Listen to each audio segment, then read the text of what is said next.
tonight we have a guest speaker, Susan Stauter. Susan is currently the director and artistic director for the San Francisco Unified School District. She was a former director for the Conservatory of the American Conservatory Theater and founded the theater department of the Los Angeles County High School for the Arts. Susan joined the board. She was one of the founding members. She is a wonderful person to have on the board, and I think you'll all look forward to hearing from her. She's very inspired a lot of the elements of this program, and so I'd like to welcome Susan. Thank you.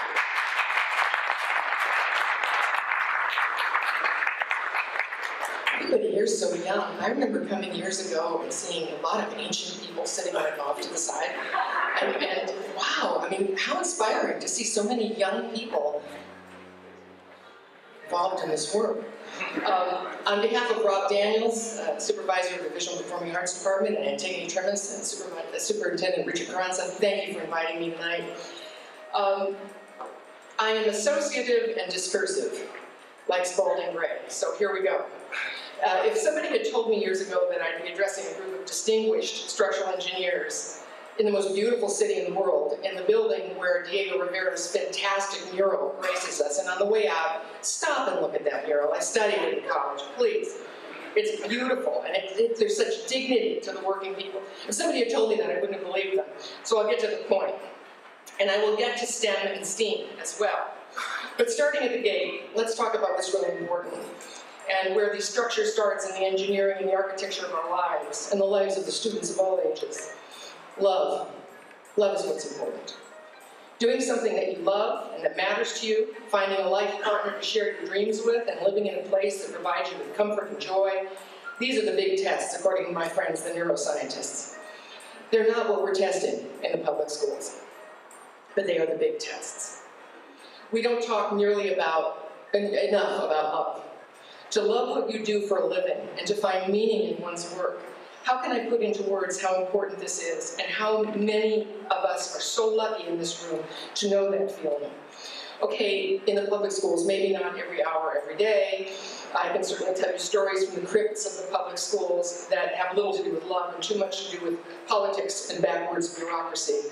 But I can also tell you that nobody in the public education racket went into it to get rich. We went into it because we loved it, and because it's meaningful, and because of our legacy. And if once a week you manage to model how much you love your profession to one single young person, you will have done more to further that student's education than any chart or graph or test will ever show. It's relational and it's personal. One young person a week, why you went into this and why you love it. You will have modeled love and hope, and you will have shown a light on why education is important to begin with, and how it comes together and connects lives, and why we pursue larger goals, and why we want to create bridges from despair into hope. Does it sound dramatic? Well, it is. To see a student become suddenly engaged with the EAA program, the Engineers Alliance for the Arts, and decide to try, to see a group of students work together to create something new and to be proud of themselves, is to see the most profound and dramatic of changes. I've seen this program save lives. I truly have. I was just talking to Jax about all the kids who've gone on to be structural engineers. We need to start recognizing distinguished alumni. There are students who never knew that this profession even existed, and never saw themselves in it until some young engineer walked up and said, I can do this, and so can you. And it became a reality. This is why we bring kids onto college campuses, so they can see themselves in the space. This is why multicultural images are so important. Because if I don't see somebody who looks like me, I don't think I can do that. So you look a lot like them, and we need to get you back. We need to continue this work. Years and years and years ago, when I first met the founding board members of the Engineers Alliance for the Arts, I was blown away. Nick Watry called me on the phone, and he said they wanted to get together and have a dinner party at the Fairmont or something, and have an essay contest. And I said, no, you don't. You want to go into the schools. And he said, okay, well, we're going to be having a meeting. This is the truth. And I said, well, okay, I'll come to your meeting. And he said, it's tomorrow morning at 6:30. These guys, pocket protectors and all, there they were, 6:30 in the morning, and I was a wreck, and I baked cookies in the middle of the night because I thought these poor engineers, and they were the most amazing men and women the most amazing people. And they were there at 6:30, and they were getting ready to go. And they created this amazing curriculum, the Engineers Alliance for the Arts. And that's how it all started. They had a life's work that was deeply meaningful to them. And this was happening in the dark heart of testing madness, I'm telling you. These brilliant men and women put themselves into the task of creating the curriculum, and they brought it out there and they made it happen. And they made connections. And they showed kids that they cared about things. They showed students how to look and see things differently. And they stood right in front of them and said, I can do this and so can you. And so they came to class prepared. And so the attendance rates changed because the kids wanted to be there on the days the engineers were there. It's important. They didn't want to let other kids down.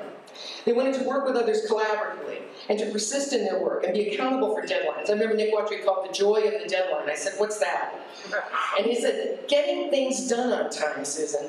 And I remember saying to, I think it was Ashraf, why don't you want to over-design things? I want really strong bridges. And he said, no, no, no, you can't waste things. You don't want to, I mean, these were new concepts to me, and certainly new to the students. To take risks, to understand what Buckminster Fuller said meant when he said failure is what happens until success occurs. You know, they've got to be willing to take these risks, to present their thoughts and ideas out loud, to defend their designs, to take criticism, to understand how to prioritize and which facts matter, and how to curate their ideas. All these things were happening.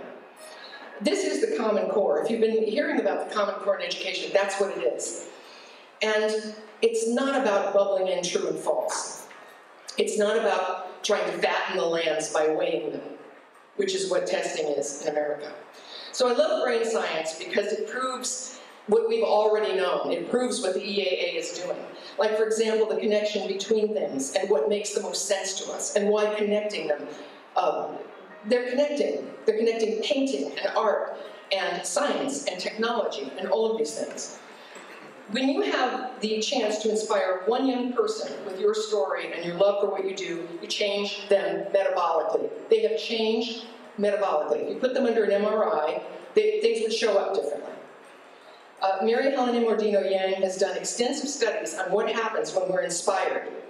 It actually changes us for about 18 hours. This is why people who say, I heard Martin Luther King speak, or I was at Woodstock, they really were there. And remembering it makes them change metabolically. They have found infinitesimal amounts of perspiration on the bottoms of people's feet when they're inspired. So it's not just between our eyes, it's a whole body experience. When that kid has a breakthrough, that kid is having an entire metabolic change. So for me, inspiration happens when that moment of connection happens, the perfect bridge, and it makes me feel that things make sense. I remember that feeling that first morning with those amazing engineers in that room.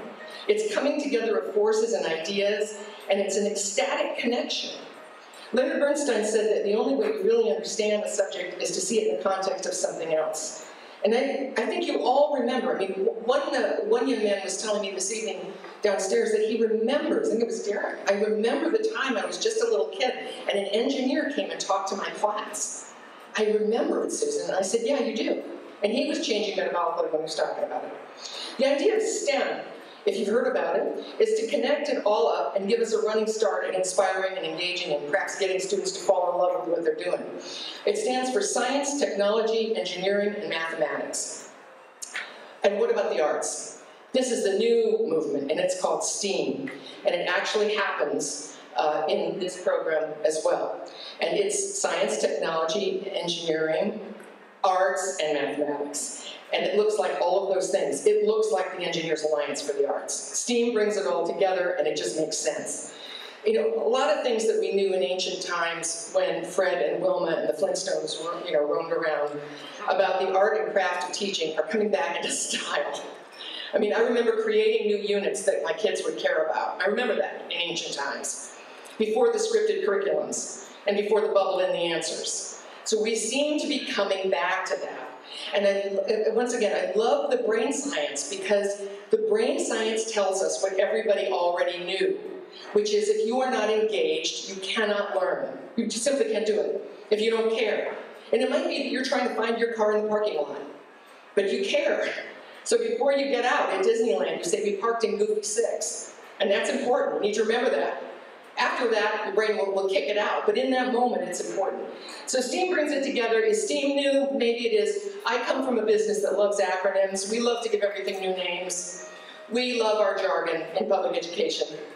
But when it comes right down to it, it's about engaging those kids and giving them a chance and allowing them to see themselves in the distinguished and wonderful career of structural engineering. And when this thing started, one of the reasons it started was because kids weren't going into it as a profession, and the profession was concerned. Now we've got those distinguished alums who are. And if you decide to spend some time and volunteer or support this program, you will find that you get so much more than you give. And if you can make it out to see that presentation at the PG&E auditorium, it will rock your world. Seeing these kids, I mean, whatever they're wearing, that's their best outfit. Whatever they're saying, those are the words that they really practiced and rehearsed. And you will see the look of pride and joy in every single engineer who has worked with them. And it's happening in real time. It's not like this. They had to show up. You want to get nervous about all of this that's happening. And all of this that's not happening. There's no PowerPoint behind me. There are images. There's no PowerPoint behind me. This is personal. So I thought to myself, I'm going to be talking to structural engineers. I should at least do something connected with either poetry or the theater. I should, because it's an opportunity. And so I'm going to. I'm taking a big risk. I talk about risks with my students all the time. I'm taking one. So I was going to read you, and I love poetry, and I was going to read, and then I thought, no. There's a monologue in a play by Paul Sindel called The Effect of Gamma Rays on Man in the Moon Marigolds, where Tilly, a girl who's grown up in an alcoholic and very abusive home, talks about the moment of epiphanous feeling where she got it. And she's won the big science fair, and a teacher connected the dots for her. And she's trying to tell us what happened with that teacher. And this is a very famous monologue from Paul Sindel's play. And Tilly is talking about her teacher. He told me to look at my hand, for a part of it came from a star that exploded too long ago to even imagine. And this part of me was formed from a tongue of fire that screamed through the heavens until there was our sun. And this part of me, this tiny part of me, was on the sun when it itself exploded and whirled in a great storm until all the planets came to be. And this small part of me was then a whisper in the earth. And when there was life, perhaps this part of me got lost in a fern and was crushed and covered until it was coal. And then it was a diamond, and it must have been a diamond. It was as beautiful as the star from which it had come. And he told me, this thing was so small, this part of me was so small, that it couldn't even be seen, but it was there. It was there from the beginning of the world. And he called this bit of me an atom. And he wrote the word, and I fell in love with it. Atom. Atom. What a beautiful word. Thank you very much.